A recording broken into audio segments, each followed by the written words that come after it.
Hello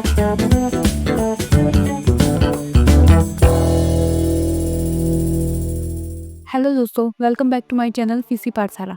दोस्तों, आज मैं आपको एक्सेल में प्रोफेशनल सैलरी स्लिप बनाना सिखाने वाली हूँ, वो भी बिल्कुल आसान तरीके से।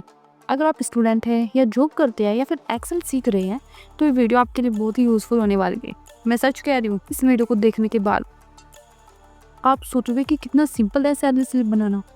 तो चलिए देखते हैं स्टेप बाय स्टेप कैसे बना सकते हैं हम। सबसे पहले हमने एक सिंपल टेबल बनाया है।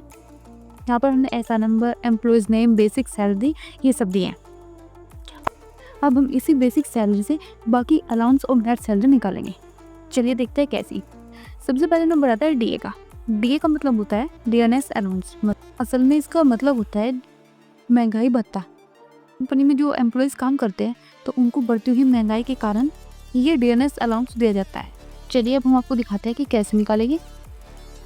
इक्वल, अब आपको सिलेक्ट करना है बेसिक सैलरी मल्टीप्लाई 3%। एंटर। ये देखिए यहाँ पर डीए निकल कर आ गया है।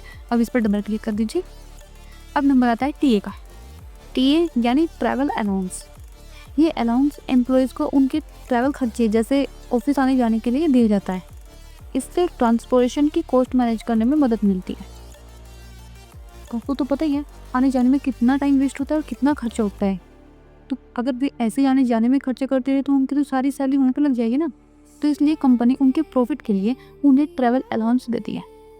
तो चलिए अब हम देखते कैसे निकलेगा। Equal basic salary multiply 2%।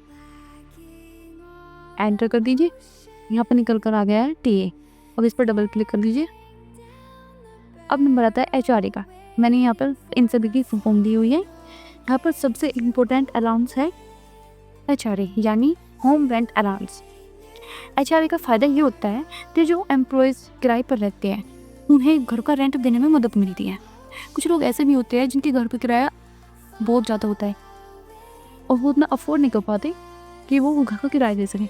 तो कंपनी इनके लिए भी एक अलग से रूल बनाती है, जैसे इन्होंने एचआरए का बनाया होम रेंट अलाउंस।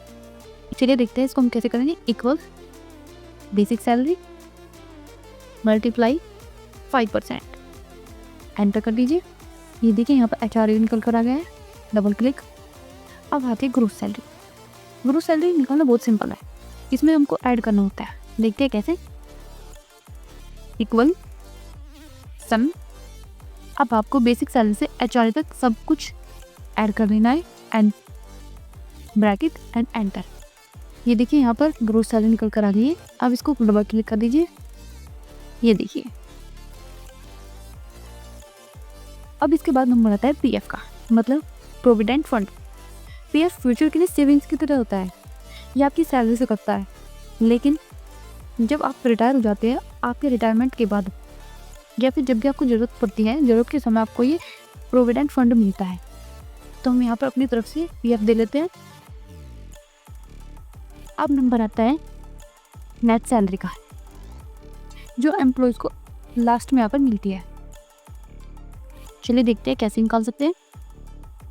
इक्वल, अब हमें यहाँ पर ग्रोस सैलरी में से पीएफ माइनस करना होगा।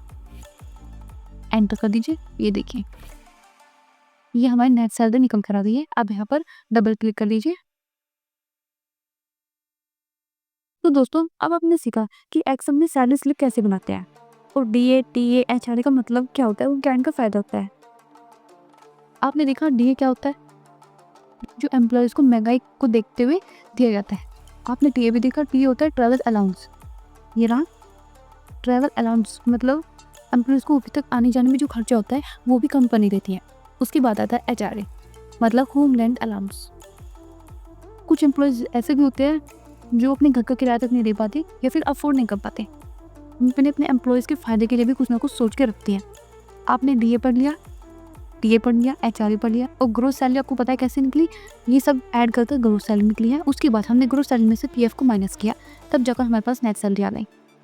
तो दोस्तों, अगर आपको ये वीडियो यूज़फुल लगी हो तो प्लीज़ वीडियो को लाइक कीजिए, अपने दोस्तों के साथ शेयर कीजिए और चैनल को सब्सक्राइब करना ना भूलें। तो मिलते हैं नेक्स्ट वीडियो में ऐसे ही सिंपल ट्रिक के साथ। तब तक के लिए धन्यवाद।